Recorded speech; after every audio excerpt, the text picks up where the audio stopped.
नमस्कार दोस्तों। आज के इस विश्लेषण में बात करेंगे उन 4 ऐतिहासिक सुप्रीम कोर्ट केसेस की जिन्होंने हमारे आधुनिक भारतीय संविधान की तस्वीर ही बदल कर रख दी। चलिए बिना किसी देरी के शुरू करते हैं और देखते हैं कि हमारे मूल अधिकार आज इस मुकाम तक कैसे पहुंचे। इस विश्लेषण का एजेंडा बिल्कुल क्लियर है। हम सिस्टमैटिकली देखेंगे कि आर्टिकल 21 का विस्तार कैसे हुआ, संघवाद यानी फेडरलिज्म की रक्षा कैसे की गई, कार्यस्थल पर सुरक्षा के क्या नियम बने और राइट टू प्राइवेसी यानी निजता का अधिकार कैसे तय हुआ। और हाँ, आखिर में एक क्विक एग्जाम रिवीजन भी करेंगे। ये सफ़र शुरू होता है 1978 के मेनका गांधी केस से और 2017 के केएस पुट्टास्वामी केस तक आता है। ये टाइमलाइन दर्शाती है कि कैसे हमारे कानून बेसिक इंडिविजुअल राइट्स से आगे बढ़कर कॉम्प्लेक्स सिस्टमिक प्रोटेक्शंस और डिजिटल एज की प्राइवेसी तक इवॉल्व हुए हैं। एकदम फैसिनेटिंग जर्नी है।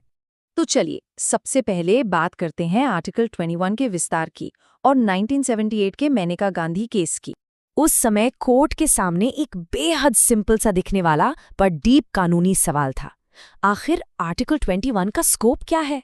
सुनने में बेसिक लगता है ना, लेकिन संवैधानिक रूप से इसका प्रभाव लिटरली एक गेम चेंजर होने वाला था। और सुप्रीम कोर्ट का जवाब बिल्कुल क्लियर और व्यापक। उन्होंने तय किया कि भाई राइट टू लाइफ का मतलब सिर्फ फिजिकली जिंदा रहना या सांस लेना नहीं है, इसमें सम्मान के साथ जीने का अधिकार यानी right to live with dignity शामिल होना ही चाहिए। इसके साथ ही इसने फेयर प्रोसीजर और पर्सनल लिबर्टी को भी गारंटी किया। एक ही स्ट्रोक में आर्टिकल 21 का स्कोप इतना बड़ा हो गया जिसके बारे में पहले किसी ने नहीं सोचा था। क्रोनोलॉजी में आगे बढ़ते हैं हमारे अगले विषय पर, संघवाद की रक्षा और 1994 का फेमस एसआर बोम्बई केस। इसे ठीक से समझने के लिए पहले इस डेफिनेशन पर गौर करते हैं। मुद्दा सीधा आर्टिकल 356 से जुड़ा था, जिसे हम प्रेसिडेंट्स रूल या राष्ट्रपति शासन कहते हैं। इसका बेसिक मतलब है स्टेट गवर्नमेंट को हटाकर वहां डायरेक्ट यूनियन गवर्नमेंट का रूल लागू कर देना। अब यहां हुआ क्या? सुप्रीम कोर्ट ने डिक्लेयर कर दिया कि फेडरलिज्म यानी संघवाद हमारे संविधान का बेसिक स्ट्रक्चर है, मतलब इसके साथ छेड़छाड़ नहीं की जा सकती। अब से प्रेसिडेंट्स रूल पूरी तरह से जुडिशियल रिव्यू के अंडर आ गया। अगर ऑब्जेक्टिवली देखा जाए तो इस फैसले ने सेंटर की पावर को कॉन्स्टिट्यूशनली लिमिट कर दिया। अब मनमर्जी से आर्बिट्ररी तरीके से प्रेसिडेंट्स रूल लगाना पॉसिबल नहीं रहा। ये फेडरलिज्म को बचाने का एक बहुत बड़ा कदम था। और इसकी ठीक 3 साल बाद 1997 में कोर्ट का ध्यान गया एक बेहद संवेदनशील सामाजिक मुद्दे पर।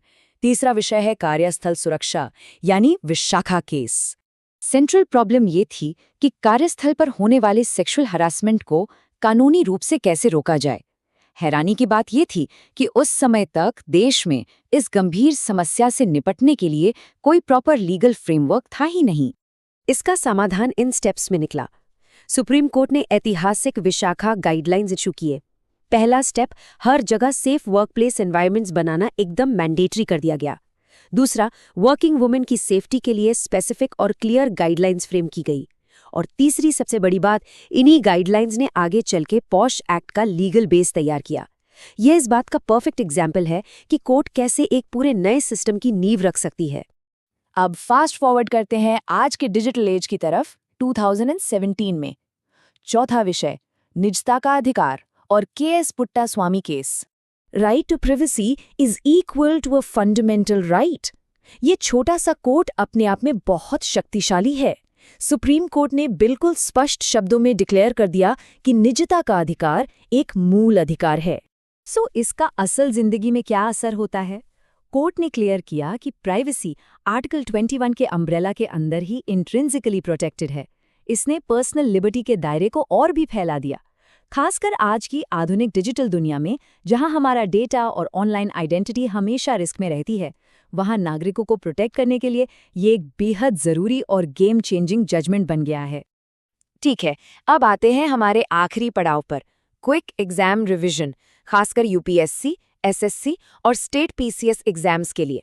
ये quick revision table case names को उनके कोर कीवर्ड्स के साथ क्लीनली मैप करता है। एक नज़र में देखते हैं।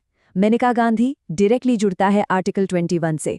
एसआर बोम्बई का सीधा लिंक है प्रेसिडेंट्स रूल और फेडरलिज्म से। विशाखा केस के लिए कीवर्ड याद रखना है वर्कप्लेस हैरेसमेंट। और आखिर में पुट्टास्वामी केस हमें जोड़ता है राइट टू प्राइवेसी से। एग्जाम में रैपिड रिकॉल के लिए इस सिंपल फ्रेमवर्क को हमेशा ध्यान में रखना चाहिए। तो दोस्तों, इस विश्लेषण से ये साफ है कि हमारा लिविंग कॉन्स्टिट्यूशन इन ऐतिहासिक जजमेंट्स के जरिए लगातार मॉडर्नाइज होता रहा है। लेकिन यहाँ एक बड़ा सवाल पीछे छूट जाता है।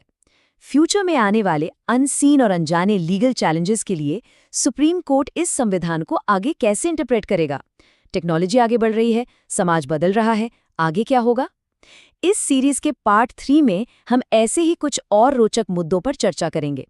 तब तक के लिए सीखते रहिए और आगे बढ़ते रहिए। जय हिंद।